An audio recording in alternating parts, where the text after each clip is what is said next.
EmEz and tune in to the sit down. Doesn't do it easy. That's what I'm doing.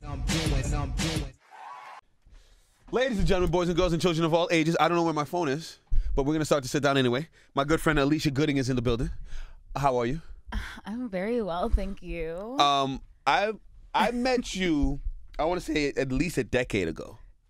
And we were still doing online radio before podcasting. First off, none of y'all start trying to guess our age. I don't care. I'm old, nigga. I got a kid. Well, I don't have any kids and I'm young. Do you want kids? I want 5. Why 5? Because, like, I want to have a mini army, and I feel like 5 is not a mini army, though. In my mind, it is. Okay, go ahead. And, like, one, I come from a super big family. Like, I have a lot of cousins, but it's just myself and my sister. And 2, we don't realize, especially in our community, how the only way to create, like, generational legacy and wealth is to have kids. It's just that you have to instill in them and have things for them to own in order for them to keep going on from generation to generation. True. If you just own something and don't teach your kids, then they could very well end up in the same situation as you. If not them, their kids. So I want to have kids. Look at how the Kardashians are doing it. Like, one person can take over good music. One person can take over KKW. Like, they're setting it up so they don't have to do it. But if you want to, you will own something. Like, you will become into it, a baby owning thing. Mm-hmm. Well, I mean, you use the Kardashians. I guess that's a good model. Like I said, I've got a son, and there's this kid on YouTube that makes $22 million a year just unwrapping and ungifted Gifts. stuff. Mm-hmm. And I told my son, "You want to do that?" He goes, "Yes, Daddy." So we've been kind of recording some stuff on YouTube. So I'm trying to create that generational wealth, as they say. He's trying to create that black legacy. But we have known each other for mad long. Yes. It was Bottom Music Radio, correct? Yes. Shout out to Bottom Music. It's a while ago. Yes, a long time. A lot has changed since then. I mean, you just graduate. You know when they say there's levels to this shit? Let me just tell you, like, we met at Bottom Music Radio. Go ahead. You gotta talk. We started from the bottom, now we here. Let me talk. Like, you know, this is just interim for me. You know, this is like when you stop at a hotel, but this is his house.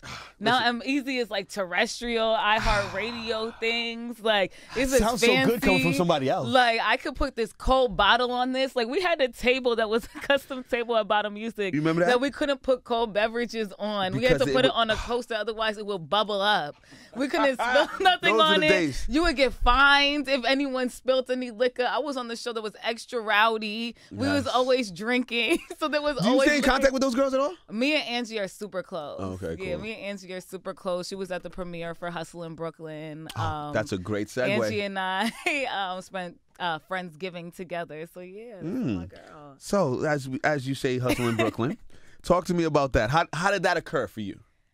I mean, that just happens, like, honestly, out of nowhere. I've been friends with the casting director of the show for years now. I first met her. Her name is Beata Dicker, maybe about 4 or 5 years ago. She was trying to cast me for another TV series. She tried to cast me for a number of TV series. Oh, okay. But she always felt like I would be a good personality for TV, and I kind of was like, whatever. I'm going to just do this if I could segue, you know, my clients into it. So when she called me about Hustle in Brooklyn, at first I was totally, like, put off. Like, look, I don't want to cast for nothing else. Like, this is a waste of time. And she was like, no, you know, our production company is based in L.A., and there's a show BET wants to put out, and they want it to be super authentic, super real to Brooklyn. And we know you know New York. We know you know a lot of people. We want to hire you to help us cast for the show. Oh. So when they first reached out to me, it was about casting the show. Okay. I was like on casting docs with them, helping them pick out different people. Like, Jessie Wu, I have brought to the table. Shout out to my Haitians, I see you. Yeah, I love her. So I tried to get her on the show. I submitted baggy large for the show. A lot of people didn't know that until we started doing, you know, press. But yeah, I was on the casting behind the scenes end. I'm always about a check. And then, this is true. This is true. And then about 2.5, 3 weeks later, they called me like, hey, do you think we can get on Skype with you? You know, we want to see if we can submit your tape to some of our casting directors or submit it to the network, see what they think. And I'm just like, I so was far left with it. I forgot about our appointment and everything. Like, Damn. when she called me the next day, like, you ready to get on Skype in 10 minutes? Like, my wig was off. Like, I tried to let my braids breathe. I done took the lace. This is before I even knew how to, like, reapply my lace fronts good like that. So, like, here you I go. was still taking the lace front off with rubbing alcohol and shit. My edges had little bumps on it and whatnot. So I told her, I was like, I mean, I can get on Skype right now. My wig isn't on, like, but that's the real me. Like, you know, this is the hustle. And she was like, no, I need you to get yourself together. So the next day I did the Skype. And then the day after I did the Skype with the production company and the casting company, they texted me the next day, like, BET loves you. They said you have a ton of clients that they're already familiar with, and your personality is what they're looking for when it comes to the show. And then that was that. And now we're here. Amazing. I'm happy for you and I'm proud of you. Thank you. So now about Hustle in Brooklyn. Mm-hmm. How do you feel they portrayed you on the show? Let me give the don't do that. Don't do that, Alicia. Give me the real. How you feel they portrayed you on the show? I mean, honestly, I felt like they only portrayed one side of myself. Everyone goes onto a reality show, and a show only works if everybody plays a certain character. So, like, you naturally are going to look for the people who have stronger elements. There's going to be one girl that might be the nicer girl, one person that's the show off, one person that's the a-hole. I don't think there was one nice girl on your show. I think everybody was very aggressive. And I feel like the females were super dominant on the show. We know what we want. Even if some of the things that we want aren't good for us, I feel like the women on the show went into it knowing what they wanted. You wanted Ivy's man.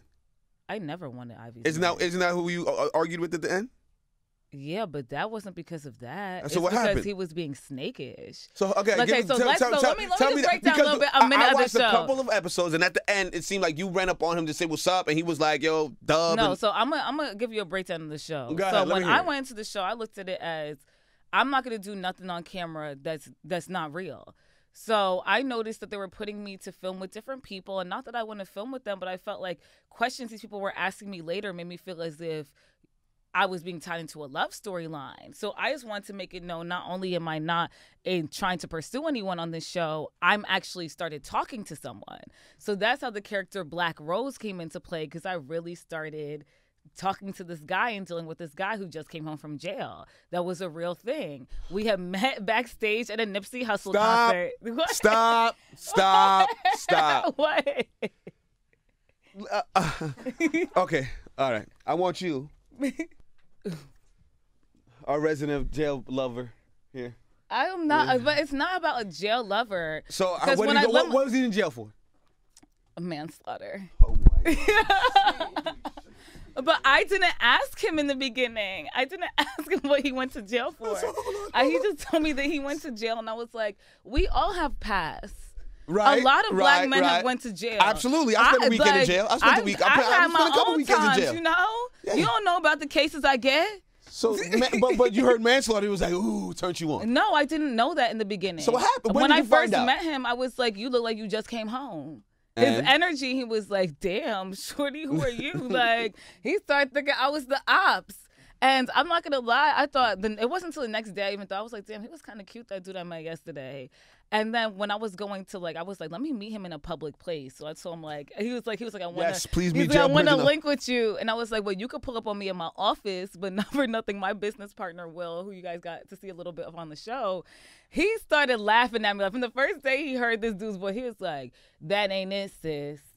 So then I started second guessing it, right? Like, do I want to deal with this dude? Do I not? I'm embarrassed. I don't want my business partner looking at me crazy. So I was like, okay, when he told me he pulled up, I was like, I'm going to meet him outside. So I was like, I'm coming down. I was like, I don't even want my partner to even see what he looks like. So I come downstairs, and he's standing next to the president of Warehouse Rock Nation and a guy from Rock Nation Sports who I've dealt with in the past when it came to one of my clients.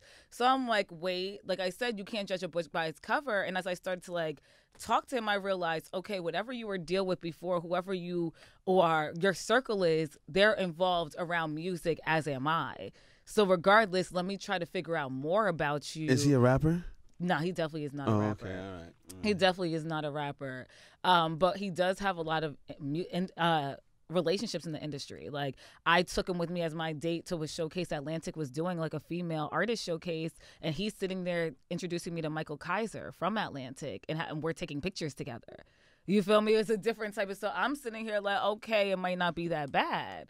It's just that as things went on, I realized, like... He killed somebody. No, it's just that we were in two different spaces in our life, and people have to be accountable for their own actions, and they have to realize what you've been through doesn't make you who you are. But if you continue to always talk about what you've been through, you will never get through it. Okay. And so, like, I was trying to show him a different type of life and how things were better, while all you're talking about is how it's going to be hard for someone coming out of jail. It's going to be this, that, and the third. And it's like, yeah, it's hard, but I do marketing. I help build people's careers. Yeah, it's hard, but I'm on TV, and you didn't even know that when you met me. I'm going to take you on this. Oh, you got 10 books? I'm going to tell you how we going to make this like the audio books. Like, I'm going to make a real, like, whatever. I know you're a man, but I'm going to build a brand around you.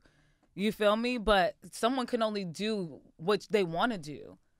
They can't do more than they want to do. I agree. And at this point in my life, I can only live for myself. I agree. I think I run into places and people all the time. I can't want something more than you want it. Mm-hmm. I can't help you want something more than you want it. If you don't want it, I can't make you want that. Like, I would love to help you as much as I can, but if you don't want it, I can't make you want that. And I think I'm that's also what not you going to mean. take myself out the game To help you. Absolutely, absolutely.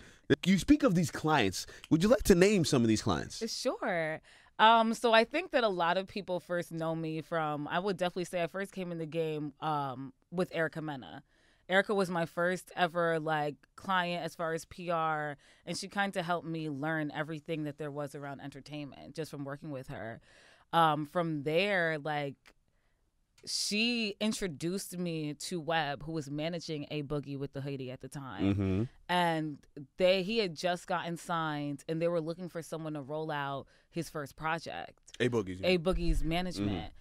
So they were reaching out to me. I remember I met them the weekend of the BET Hip Hop Awards. And it wasn't because Erica put them on to me. They were like looking at the carpet, and they're like, how come this girl is getting mad interviews and we got like this whole legitimate artist and no one's really interviewing him? Because what a lot of people don't realize is getting into the event, doing the red carpet is half the battle. To me, if no one's going to interview you on the carpet, what is the point of us being there? And that's what I tell our clients. Like, if we don't got nothing going on, why are we walking on a carpet?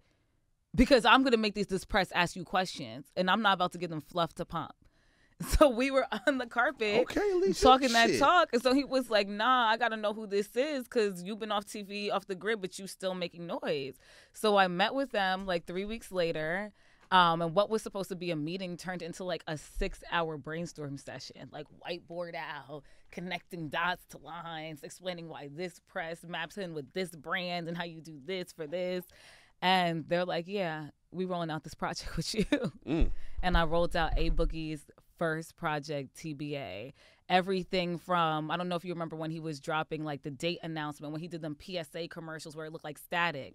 Those were all ideas I pitched to them. Like, TBA, people are going to think it means to be announced, but it really means the bigger artist. So what do you think of when you think to be announced? Let's buy into the hype. Let's drop everything. Let's squeeze the juice out of this. Let's not just announce the project in the track list. Where did he grow his fan base first? Facebook? I'm going to call Facebook.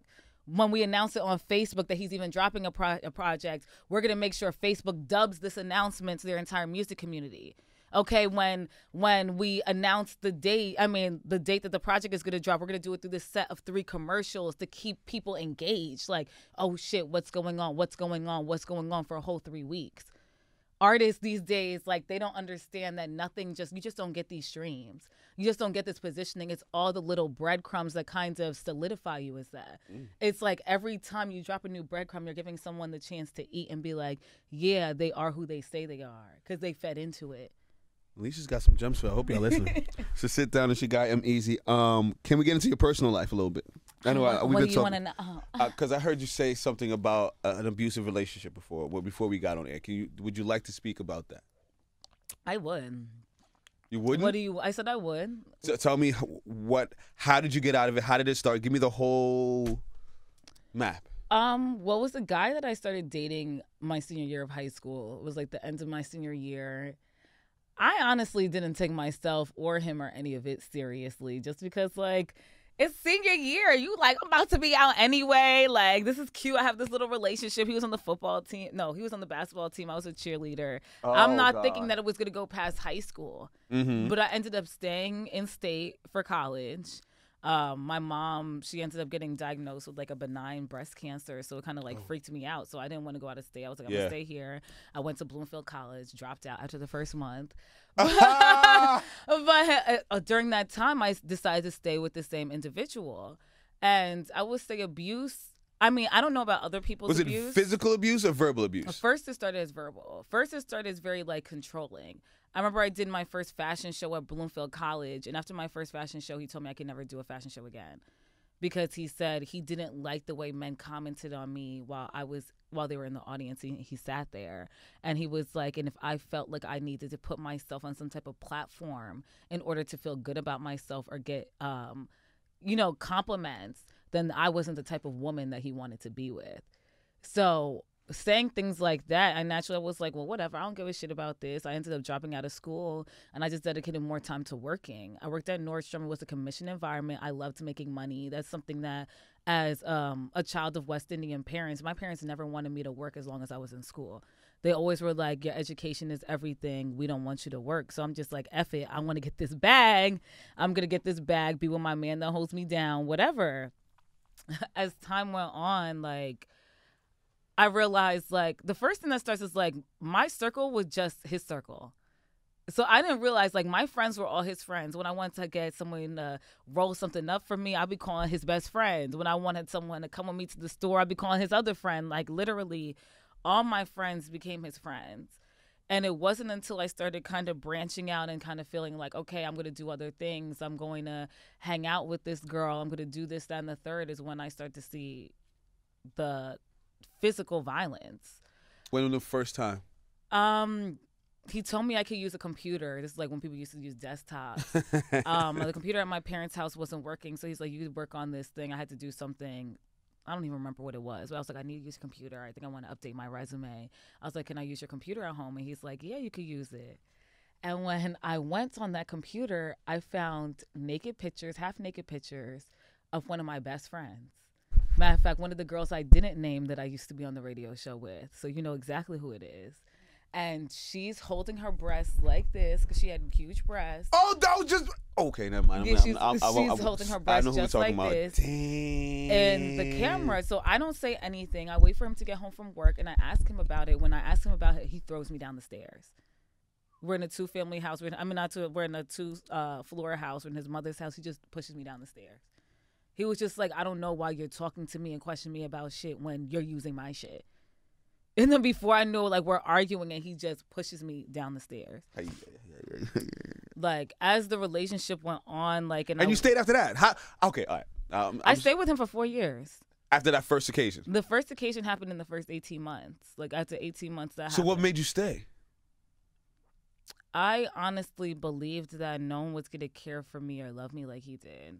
Like, there was a lot of things that I was doing, I guess, at a young age, and I felt like I kind of had to make up for the fact that people did go to college. People did have cars. Like, I grew up in the suburbs, but I grew up poor in the suburbs. Like, oh, me too. My parents slaved just for us to live in that area, for me to be part of a good school system. So when all my friends got their permits and cars at 16, I ain't had no car. I ain't have none of this. My man might have been beating my ass, but he also was letting me drive his car when I wanted to. He'd also call the police on me when he'd be upset with me while I had his car, but he would do that. You know, like, and like, I remember our first Christmas together, he surprised me with a cruise, like a Royal Caribbean cruise. I didn't know what that was like. Like, he was buying me, like, Tiffany's jewelry. Like, I didn't know what that was to have someone do that. So I was feeling like, this is just what you go through. The give and take. You take and then and I'm lose. Also in a West Indian household. My parents are still together. I've never seen my dad put his hands on my mother, but I've seen him get very verbally abusive to her. And she's still stayed with him. So who am I? Like, I haven't put in 30 years. I've thought that this is what people go through. Okay. All right. So when did you realize you had to get the fuck out? Because I hear you speaking, but I know you're not that person anymore. So when did the transition happen when you're like, you know, I'm over this shit? So Christmas of 2007, I didn't know this, but he thought I was cheating on him. So I went to his house to celebrate Christmas, And when I went up to his room, he threw me down on the bed and he was like, I know you're messing around, and the only way I can be with you is if you give me something that no one else has. He's like, I'm putting a baby in you. And I'm looking at him like he's crazy. I'm getting up. And he's All right. Hold on, Tom. When you say he holds you down and says he... Well, him at the time, just to describe him, he's 6'3", 295 pounds. He's like a sort of like heavyweight, bigger. Like I like bigger guys, so like he was a much bigger than me. I'm 5'2", 120. So he holds me down. And at the time, like I don't know whether to scream. I don't know what to do because not for nothing, I know that his brother was abusing his wife at the time. Like his mother was right downstairs. His mother would know some of the things that would go on with his older brother and wouldn't say nothing. His mother was downstairs cooking Christmas dinner, and he's feeling comfortable enough to do this in her house. So it's like at that point, you don't even know what to do. So, and he climbs on top of me. So this is a rape? Yes, he climbs on top of me, pulls my pants off, and it's like, I will never forget how, like, rough it felt. Like, it just felt like a rubbing, like someone was burning my skin off because you're not into it. It's just someone on top of you, and then he relieves himself, and I couldn't even stay to eat. I had to leave. I was like, you got to take me to my parents' house. 4 weeks later, I start feeling sick. And he's telling me, like, yo, at the end of the day, even if you are pregnant, like, you need to cut that shit out. Like, it's not that deep. Like, you're only 4 weeks pregnant. Okay. 8 weeks happened. Time out. No, I got to tell you this part. This is this is what made me leave. 8 weeks passed, I go to the doctor. They told me that I miscarried twins. Oh. At 20 years old, I found out that I miscarried twins. I had to go get a DNC. I go to St. Barnabas to get a DNC, and I'm thinking everything's good. About 2 weeks later, I start to get like violent headaches. I'm sleeping on hot water pads every night, and my eyes start to cross.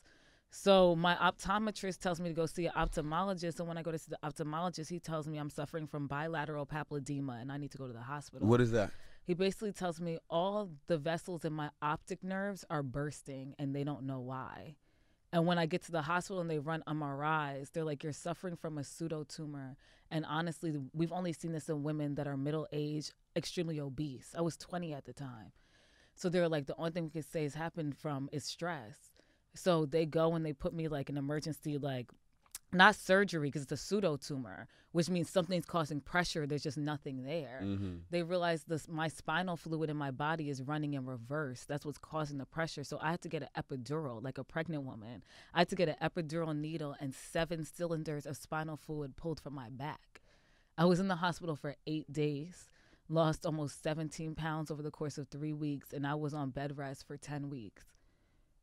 And I still didn't leave, but it was that moment. What? It was that moment of going through that. I left maybe about like 3 months after I was all the way back to normal, because I realized like I wasn't ready, and a part of myself had told myself I did it to myself.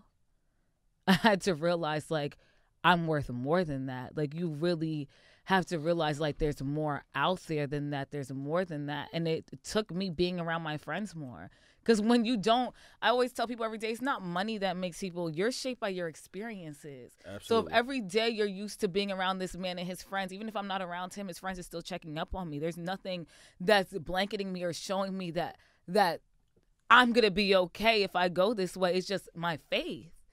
That's it. And I had like one friend, you know? So it's like I really had to walk by faith and be like, I'm going to be okay. But after that, I told myself I'm never going to deal with it again. Even though he was taking care of me, I made more money than him. I made more money than most men that I've ever been with.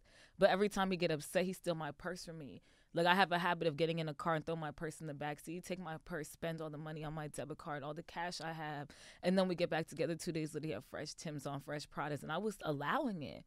And that's why I'm so reckless and ruthless in my business. I had even spoken about this on Hustle in Brooklyn because that's one of the reasons I realized like Black Rose wasn't for me. Not that he put his hands on me, but there were things that you were not going to control when I worked this hard to be here. Like, I'm not going to judge you and tell you who to be. And I know damn sure you're not going to ever tell me who I'm going to be or who I am. Like, I worked hard. I told myself I don't want to work for someone else because no one's going to ever determine my worth. I'm going to be able to tell myself I know I did the best that I could. So, yeah. Wow.